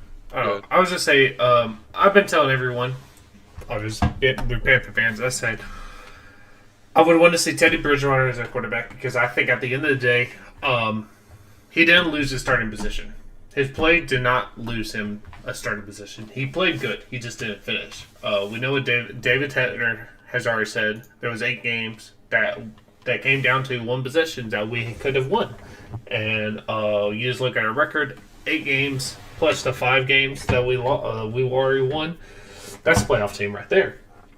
Now I didn't see this team being a Super Bowl team, but at Sparks I did see a potential wild card team. But I've always said, I would love Deshaun Watson. I want Teddy, unless the Deshaun Watson actually becomes the team's like, hey, we'll trade. I would say trade for Watson. Now, they came out with their mock draft this week of I can't think of Todd McShay came out with his mock draft, and he put the Carolina Panthers the 3rd pick in the draft, taking Trey Lance. And the reason why he put a trade is because how aggressive Carolina was trying to get Matt Stafford. He thinks Carolina wants to be aggressive. Now, going to that point, if they do decide to draft, my problem is, here's my thing. I think the Panthers should stay with their pick, or if they do, I think they need to take the draft the offensive tackle, Penna Salou. He's considered the best offensive lineman to come out of the draft, and his stock has fallen because these quarterbacks are going up. I think they need to build. I think they did enough on the defensive side last season, and we'll see them make moves. Offensively, I feel like a tight end would be good, but I feel like just taking the offensive line would be better. My thing is, people are rumoring that the Panthers would trade up to draft Trey Lance. He comes with risk because of his. The teams he went against. He only played 1 game last year just because of the whole COVID, because they were in FCS. But if they draft a young quarterback, I don't see them moving from Teddy this year. He'll sit behind Teddy. So it just comes to the thing. I think the Carolina Panthers will make a move in quarterback. It comes to, will Teddy be there, or will they get a rookie? Because after the Senior Bowl, there's rumors that Matt Rule was interested in a lot of quarterbacks, have popped his ears. So Carolina will do something this year, but it'll evolve with a rookie or make it a trade. No, absolutely. And another team that has a good chance of making quarterback move, but doesn't necessarily need to, very similar to the Panthers, are the Las Vegas Raiders. There with Derek Carr. Derek Carr has had a lot of interest moving forward. Big Greg, I appreciate the follow, my man. He's had a lot of good years with him. Obviously, he beat Patrick Mahomes this past year. Had a chance to beat him for a second time. He's done some good things with the Raiders and can move forward in that regard. But here's the thing, right? can you do better than Derek Carr? And I think it's a very similar situation the Panthers are in with Teddy Bridgewater, right? You're not going to give up Teddy Bridgewater unless you've got somebody better that you're bringing in because you feel like you can win enough with him. And I think that the Raiders feel the same way with Derek Carr. Now, I know that there are a lot of teams that have reached out to them about the possibility of trading for him. I know one of the ones that I keep hearing the most are the Steelers, that the Steelers are extremely interested in Derek Carr. And so what ends up happening with that? I mean, you still have Marcus Mariota as the backup quarterback there, who's also been a starter in the league, and and played pretty good against the Chargers when Derek got hurt. exactly, and he's a first round draft pick for a reason. And so what ends up happening with that along the way? And so I'm gonna be honest. I would be shocked if Derek Carr is not a Raider next year, but I'm not going to rule out the possibility. Yeah, I'll be shocked too, but I won't rule it out. And the reason why is, there's from this year and last year, there's something between Derek Carr and John Gruden. They say that they have a great relationship, everything's fine, but a lot of people were saying and speculating that because Derek Carr was there before John Gruden is not a fan of Derek Carr because he didn't get to pick his guy. So, I can't remember where I saw it. His brother David Carr said on NFL Network that the Raiders have turned down offers for Derek.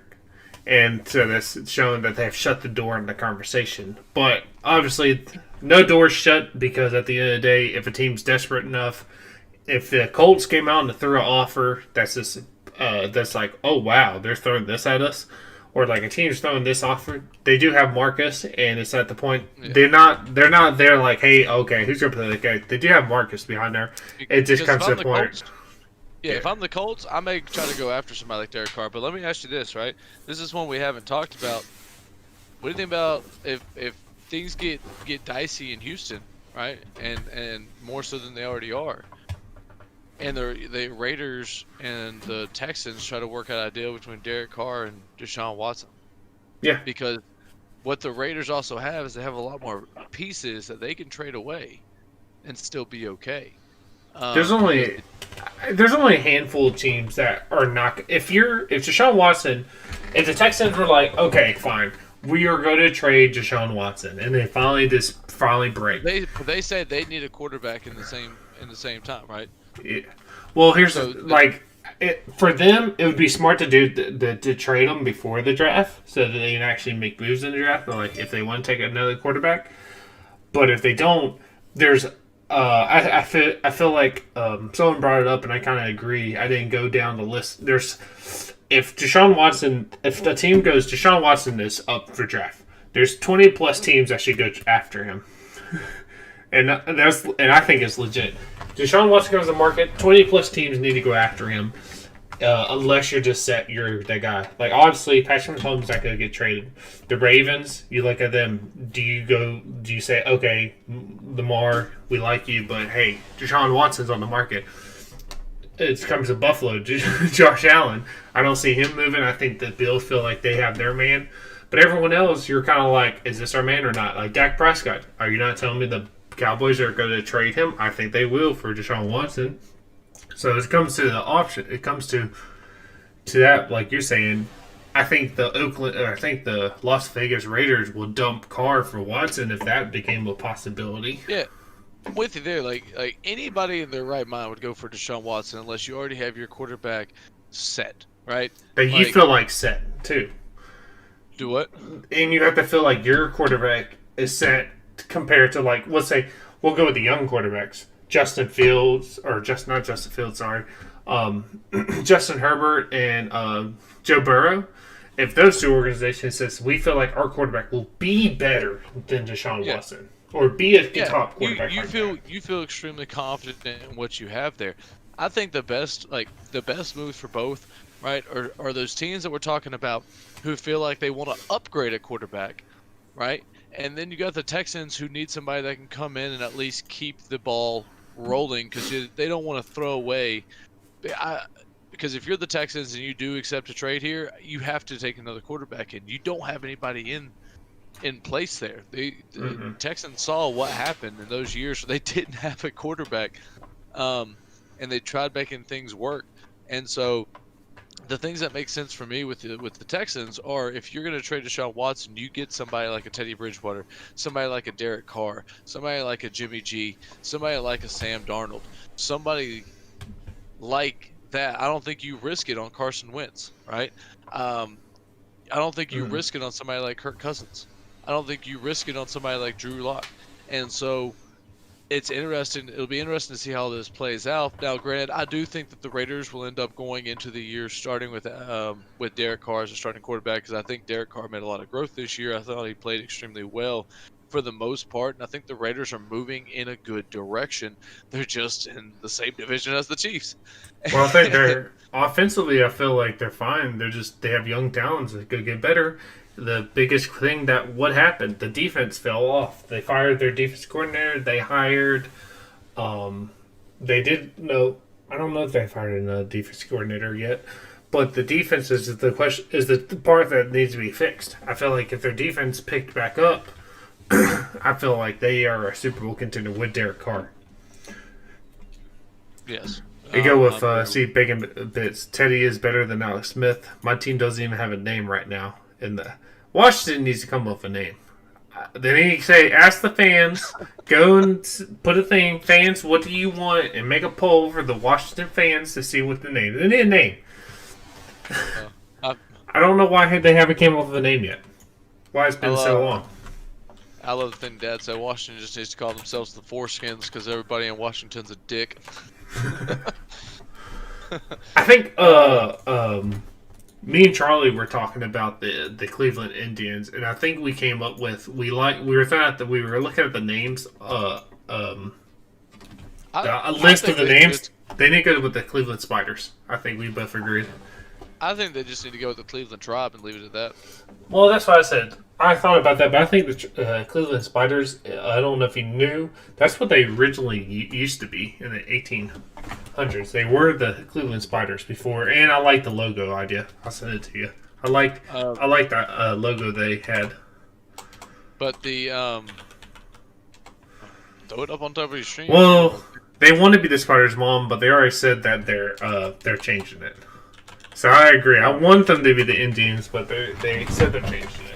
I love how they basically said, and see, this is where the Washington messed up, is the Indians said, look, we're going to change the name, but until then, we're going to be called the Indians. And until they figure it out, where Washington's just like, we're done with the Redskins, but we don't know what we're going to do. So now they're just a Washington football team. At least the Indians were like, we're going to stay the Indians till we find something else to go with. So there's not just a Cleveland baseball team, because there's a lot of pressure on the Braves too. But this is a topic for another Yeah. time. Let's keep on Here you rolling. We go. got. Here's the image. I like You that put it up image. on. Yeah, it's the Cleveland Spiders. I like that. Where'd you put it up? This is the middle of my stream between us, between our heads. I have your stream pulled up. I don't see it. Oh, there it is. It's on. Okay, I see it. Okay, I like that. I like what they do with the C there. So, Okay. It didn't pop up on your Twitch. It popped up on the Facebook. oh, that's weird. I don't know why. Yeah, but anyway, I see it now. That's cool. I do like that. That's a pretty cool little design there. Um. So anyway, let's keep on rolling on, so we can get through these quarterbacks here. We got Ryan Fitzpatrick, right? So obviously The started journeyman. who already started the season for the Miami Dolphins, played fairly well, and then was replaced by Tua, who kept the job for the rest of the year, struggled a little bit. Ryan Fitzpatrick came in, finished the game out. Do you think Ryan Fitzpatrick has played his last snap in the NFL? No, just because he's the journeyman and he's the Fitz magic. I got a question for you. I'm looking at the teams. I think I would have only got 1, 2, 3, 4, 5, 6, 7. He's played for 8 teams. I think I only got 5 of them right. Do you want to take your guess at all 8 teams he played for? We're doing a little trivia question. Here we go. All right, let's give it a shot here. Let's see here. He played for the Dolphins, Yep. the Buccaneers, Yep. the Bills. Yep. Um, he's played for the Titans. Yep. Played for the Texans. Yep. See, no, one of them I would Played for get. the Jets. Yep. Now the other two I would not get because I would have forgotten. And I'll give you this was his first team and his second team. So if you don't get this, it wouldn't be surprising because it is his first two teams. He started after Carson Palmer. Yep. Yep. He started for them. That was his second team. Now what was his first team that drafted him? I have no idea. The St. Louis Rams at the time. Well, so you're a 7. You were 7 for 8. So would not have even came close to getting that one. He was He was a third stringer behind Mark Bolger and Jamie Martin. His rookie year. All right, but the journeyman, aka Fitzmagic. I don't think he. I don't know if he'll be back with the Dolphins. But he'll be with a team. A team will look at him and say, "Hey, man." He could become. I was just reading this thing. We were talking about Carolina carousel. They actually have a carousel that he will go to Carolina. I don't like that, but if you're the Colts and you can't find somebody you want, do you bring him in and think that he can get you through? If they're literally holding out just to get Deshaun Watson and it falls through. First of all, they shouldn't put all their eggs in the basket just for Deshaun Watson. But if they do, and then at the end of the day, and Ryan Fitzpatrick is the best option in free agency, then I would say yes. But and then here's the other thing with the Broncos: do you have anybody better on the roster? I mean, you started a receiver as quarterback. Now that wasn't optional, but you did. But I mean, I look at those teams right there that literally they have Drew Lock. All right, yeah, it's Drew Lock, but Brian Fitzpatrick, do you bring him into somebody like the Broncos, right, where you have nothing to lose? The Colts, they feel like they're contending. Do you think that if you're going to bring somebody in, a quarterback for the Colts, you're bringing them in because you think they can get you to the next step there, right? I think you would, if Ryan Fitzpatrick plays next year, I think he would be like a Dolphin situation. You bring him in and give the rookie, and you bench the rookie of whoever drafts a quarterback. Maybe even like a Pittsburgh Steelers. You see, if they decide, hey, Ben, we are not going to bring you back, do you see him then or going to New England, maybe even, and sitting a rookie they drafted? You could be. New England's another possibility. Where you have, I think the teams that bring Ryan Fitzpatrick in have nothing to lose, and they hope that he can help build a quarterback room that needs a lot of help. I agree with you there. Like a Patriots. Like a Broncos, depending on what the Colts do, I think that could be a possible landing spot for him. I mean, you could even look at him going back to the Jets, possibly, if that's something he wanted to do. You could see him going as a backup to the Browns, possibly to try to help out Baker Mayfield in that regard. I would say this: if the Colts, I'll go back to your thing. Now thinking about it again, if the Colts are going down and they go like, okay, we're going to Ryan Fitzpatrick, I'm just going to look at the Colts. I'm like, well, what are you doing? Because there's way many options in Ryan Fitzpatrick. If they get to after the draft, right? If it's after the draft and they don't have their starting quarterback in place, what can it hurt to bring him in as you keep trying to figure out what you're going to do? Yeah, well, that's obvious. But I'm talking about if they were like, okay, Ryan Fitzpatrick's our only quarterback. That's what I'm talking about. That's what I'm talking about. If they do that, I'm like, what are you doing? You're just at that point. Broncos bringing him in. He's not your only quarterback. I say you bring him in. That's what I said. For the quarterback room. You bring him in to push a young guy or push somebody who's a questionable starter. He could be like a Derek Anderson Even type. if he goes to the Panthers, right? You're fine with that because you're expecting Teddy Bridgewater to start, but at the same time, you got Ryan Fitzpatrick who's now going to create some competition in there, and competition will always help you out, and then be able to help one of those younger guys learn from somebody that's been around and done it a lot. In a lot of different places, under a lot of different people. And so he's got a lot of experience in that regard. And so I think that's something that can be beneficial from him. Now, the other one that we mentioned was Drew Lock. right? So Drew Lock with the Broncos. What are the Broncos going to end up doing? Do you think Drew Lock is a starting quarterback in the NFL? Nope. I mentioned earlier, Deshaun Watson had a rumor. There's rumors that he has a little list of teams he's interested in. Denver Broncos was one of them. So if that became, I know John Elway stepped down as GM and now to take his. I think he's president now. Vice President. Yeah. Vice president. But and everyone just say minus Peyton Manning, he just can't get a quarterback. I don't think Drew Lock's the pitcher, but for me, I think trying to draft or sign free agencies are not the Denver's way. I think they're gonna. He's the president of football operations. Okay, so he's president. So drafting and signing free agents, I think there's general not. manager and exclusive vice president, and then has moved up to president, giving up the GM title. Yep. So I think I see they need to trade for someone. They need to trade for a big name. Like I said, if I'm them and Deshaun Watson, I think for me,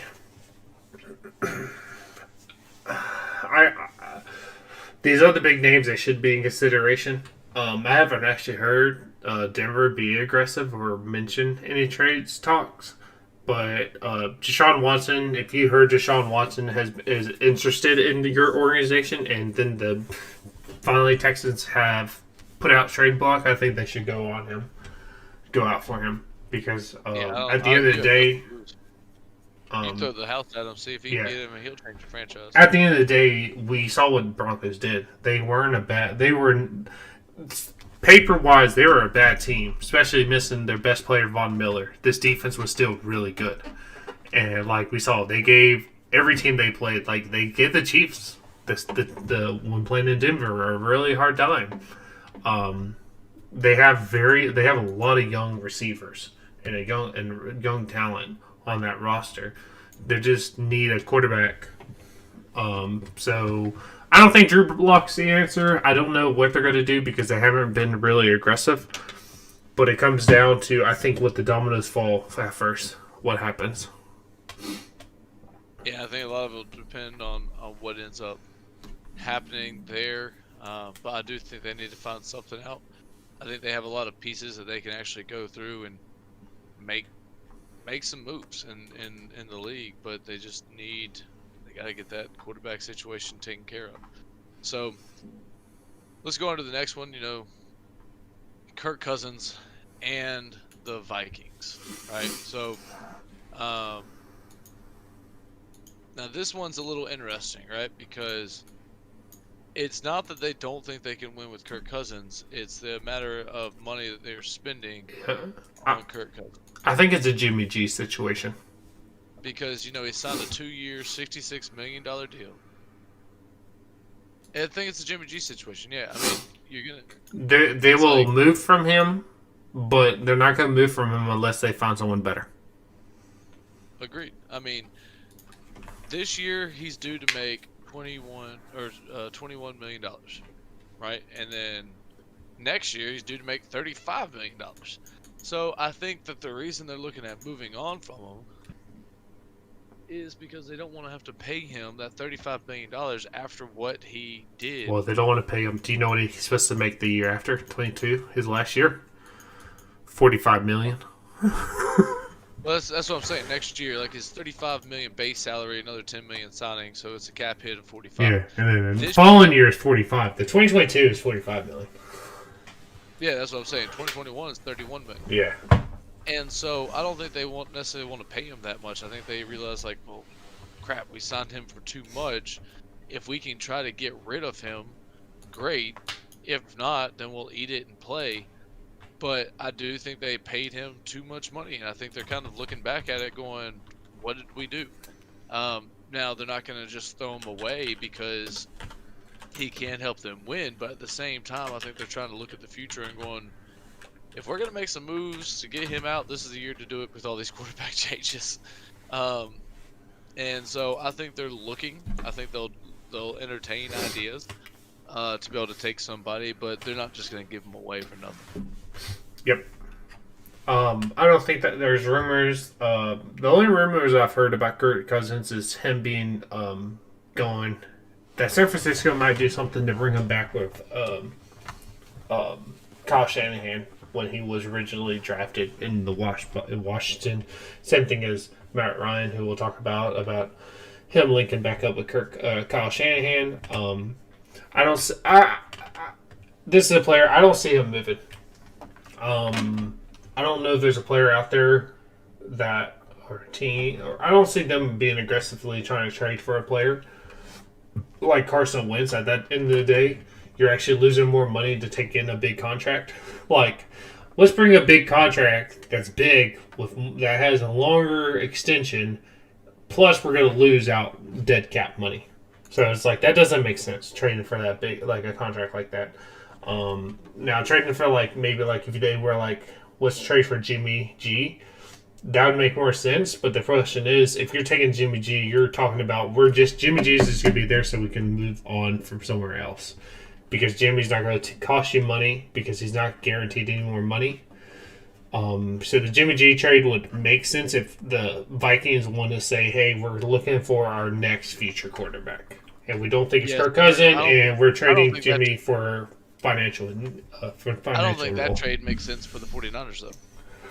It doesn't. It doesn't unless Kyle Shanahan says Kirk Cousins makes our team into a contender. Is a better option than Jim G in a contender. That's the only reson that trade works for the 49ers. If the Kyle Shanahan and John Lynch feels like Kirk Cousins is that missing piece that could be there if that trade was available. I mean, I could see that, right? Now, somebody else that's supposed to make a ton of money next year is Matt Ryan, right? So Matt Ryan. I think he's second right now. Do what? I think he's second right now. If it was this day. Yeah.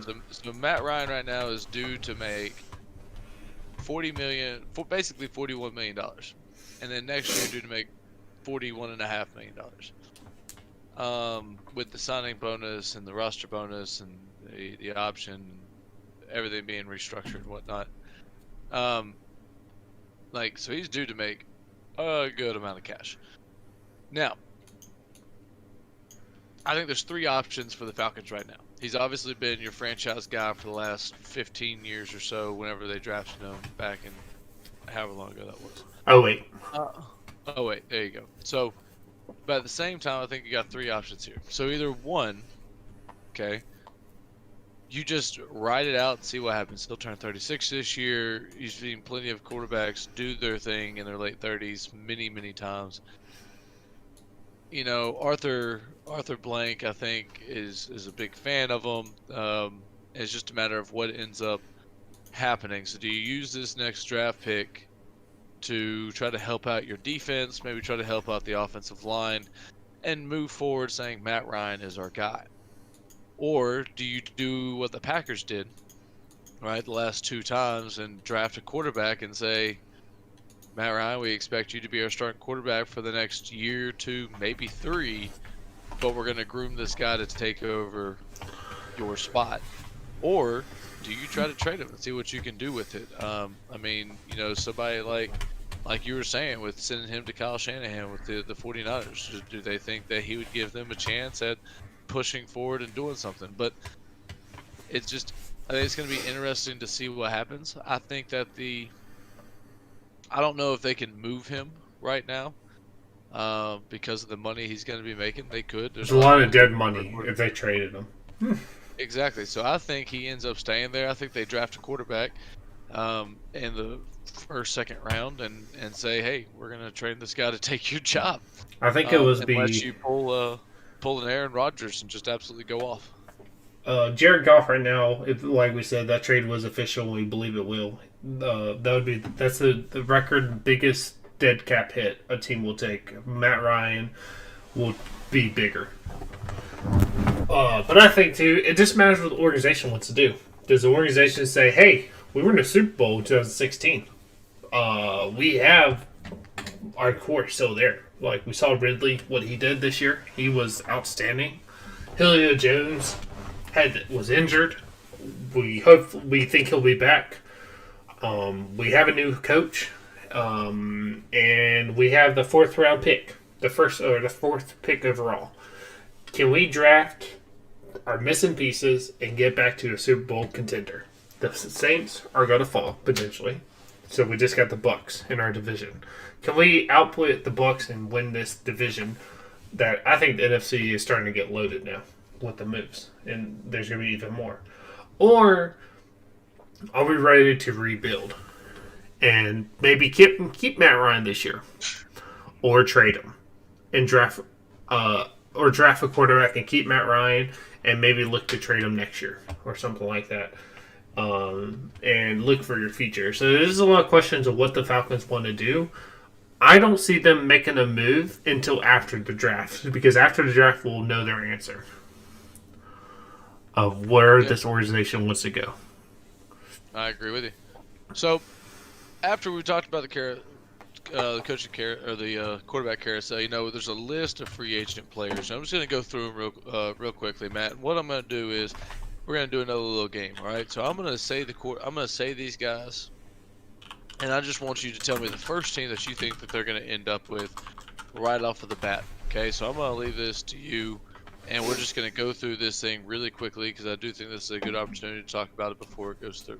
All right, so just real quick, you just name it off. I'm going to go through a good handful of these, and you just tell me where you think, whether they're staying or whether they're going, and if they're going, where do you think they're going to end up? Okay. J.J. Watt's already released. Where do you think he's going? Tampa. I can see him going there to go win a Super Bowl. The other place is with the Steelers, so he can go be with his two I brothers. don't think Steelers because Cap. I can see that. All right, so we've got a lot of key components for the Buccaneers. All right, so Chris Godwin. Tampa. He stays, okay? Stay. Levante David. I don't know where he would go, but he won't come back. All right, so he's gone. Shaq Barrett. He's staying, franchise tagged. Okay, Ndamukong Suh. Staying. Stays with. He'd have to. I think he has to take a pay cut if he does. I think he would. Maybe. Rob Gronkowski. He'll definitely stay. He's not playing. I don't think. I told this to my friend Michael, big Tom Brady fan. I don't think Rob will ever play with anyone but Tom Brady. I think when Tom will officially retire, you'll see Rob retire. I can see that. All right, so Andy Dalton backed up for the Cowboys last year. Yeah, staying, going back to the Cowboys. Going back to the Cowboys. Tyrod Taylor obviously started for the Chargers. He's out right now. Where's he going? I think he'll like this. I think he'll go to Colts. If the Colts I can see that. I'd like to see that. I'd like to see him go with the Colts. Allen Robinson. Oh, the Bears. I want the Packers.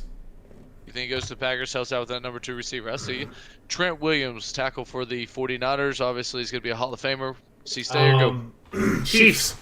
I think with Eric Fisher's injuries, they might even go for him. With the ACL or the Achilles tear is a big deal. And think about it. You put him on one side and Fisher on the other. Okay. Well, they still have the other tackle, too. I'm just talking about Fisher might not be the same with Achilles injury, and he might miss out the whole next year, too. Achilles takes a while.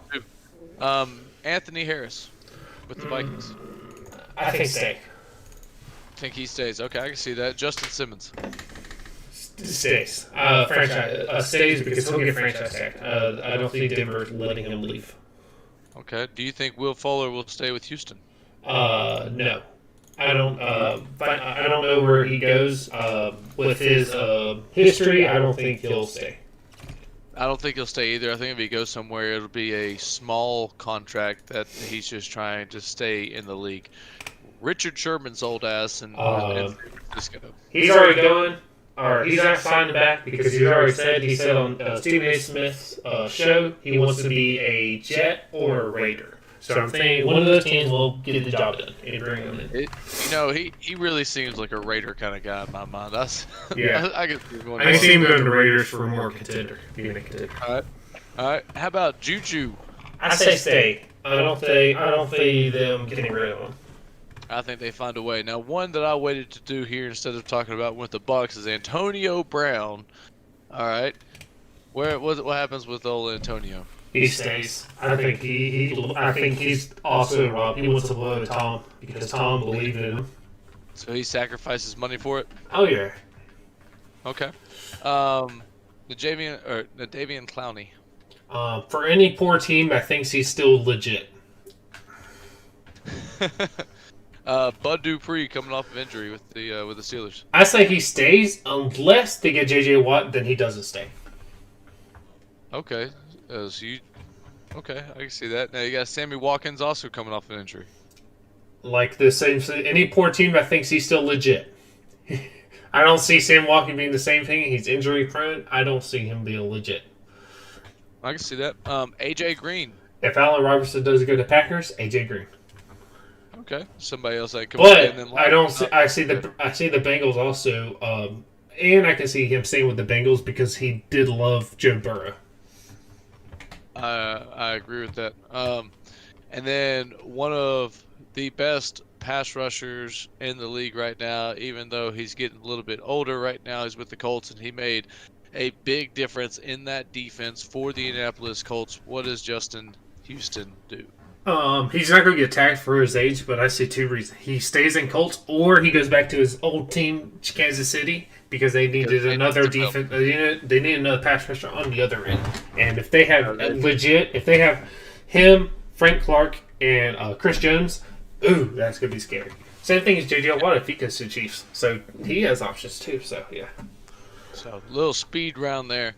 But that's going to conclude it here. We went a little bit over today, but we had a lot to talk about, and appreciate everybody stopping in, joining in on the comment section. Please always come by, stop in, let us know your thoughts, tell us what you're thinking, tell us what you want to talk about. But we appreciate everybody coming by. We'll be back next Sunday at 11, most likely, unless life happens like it has the last couple weeks. But until next time, I'm Volzie. He's BuckHeels. You can find us on twitch.com/Volzie, twitch.com/BuckHeels. We're also on Facebook at WV Sports Talk and WV Sports Talk on YouTube. Appreciate y'all stopping by. Until next time, we out. See you.